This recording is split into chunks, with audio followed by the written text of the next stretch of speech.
식중독 증상은 어떤 것들이 있어요? 식중독 걸렸다면 많이들 아시잖아요. 배가 아프고 설사하고 또 오한이 나고 구토 이런 증상이 일단 소화기 증상이 대부분이 될 수 있고요. 그 외에 이제 열이 난다든지 근육에 통증이 있다든지 이런 전신 증상이 나타날 수도 있거든요.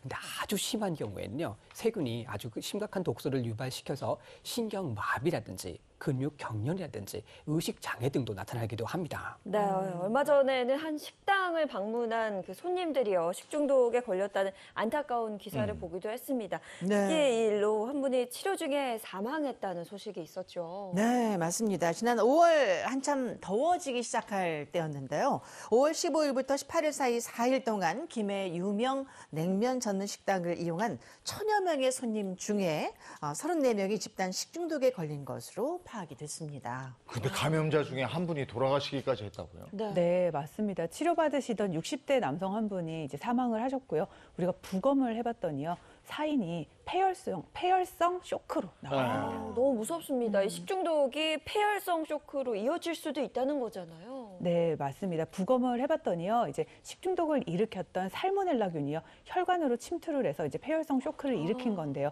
우리가 장염을 막 앓다 보면요. 장에 염증이 올라가고 그다음에 열이 나게 되면요. 세포 사이에 간격이 넓어지게 되고요. 그 장에 있는 혈관으로 쉽게 균이 침투할 수 있게 되거든요. 그러다 보니까 이로 인한 폐혈성 쇼크가 온 것으로 판단이 되고 있습니다. 근데 그 살모넬라균은 어디서 감염이 된 거예요?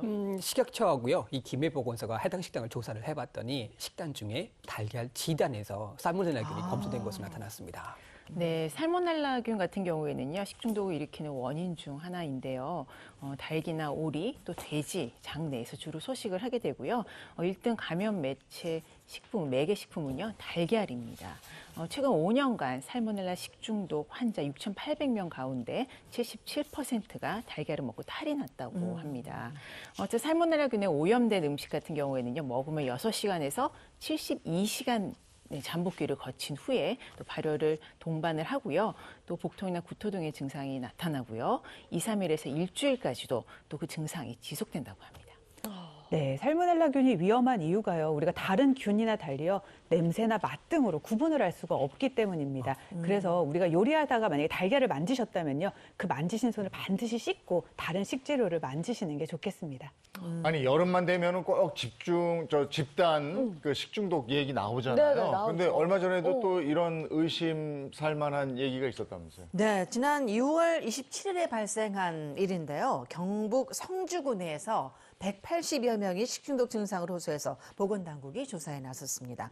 성주군 보건소는 지난 27일 오후 A식당에서 배달한 도시락을 먹은 700명 중에 180여 명이 식중독 증상을 호소했다고 밝혔는데요. 이들은 배탈과 메스꺼움 등의 증상을 호소했고 일부는 병원 치료를 받았다고 합니다. 네, 드셨던 메뉴는 뭐였어요, 도시락 속에? 네, 도시락을 납품한 A식당의 도시락 메뉴로는 달걀입니다. 역시 달걀 스크램블, 돼지고기, 두루치기 등이 제공됐다고 하는데요. 이 성주군 보건소는 관계 기관과 함께 식중독 증상을 호소한 이들과 A식당 관계자들을 상대로 역학조사를 벌이고는 한편 식당에서 이용하는 칼 등 조리도구 등에 대한 검사를 의뢰했습니다. 이야, 오랜만에 윤영미 아나운서의 그러니까 뉴스를 같은 생각을 하셨네요. 아직 좀 뉴스 보는 거 괜찮은가요, 뉴스톤이? 네.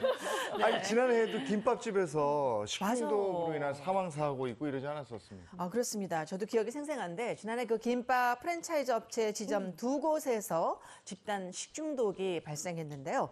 두 지점에서 당시 닷새 동안 팔린 김밥이 무려 4,200여 줄에 달했고요. 이걸 사 먹은 사람만 1000여 명에 이르는 것으로 알려졌습니다. 와, 일단 사 먹은 사람이 1000명이 넘으면 네. 그때 규모가 네. 상당했을 것 같은데요. 그렇죠. 당시 식중독 증상을 호소한 환자는 400여 명이나 됐고요. 네. 이 중에 10분의 1이죠. 40명 이상이 입원 치료까지 받았습니다. 특히 식중독 증세를 보이던 20대 여성이 이틀 뒤에 사망하는 일까지 발생해서 한동안 김밥 포비아 현상을 불러오기도 했습니다. 네.